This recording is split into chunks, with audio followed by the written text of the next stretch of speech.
माझे नाव बाळासाहेब सुखदेव लेंगरे, राहणार लेंगरेवाडी, तालुका आटपाडी, जिल्हा सांगली.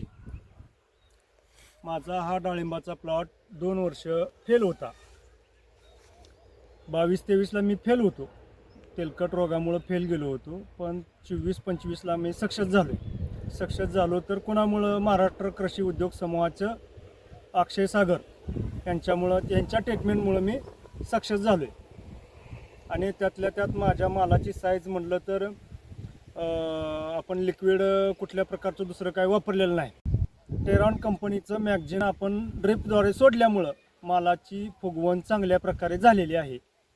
आणि आम्हाला मार्गदर्शन महाराष्ट्र कृषी समूह उद्योगचे अक्षय सागर यांच्या ट्रीटमेंटनुसार आपण प्लॉट सक्सेस केलेला आहे. मी लावतो घ्या थांबा.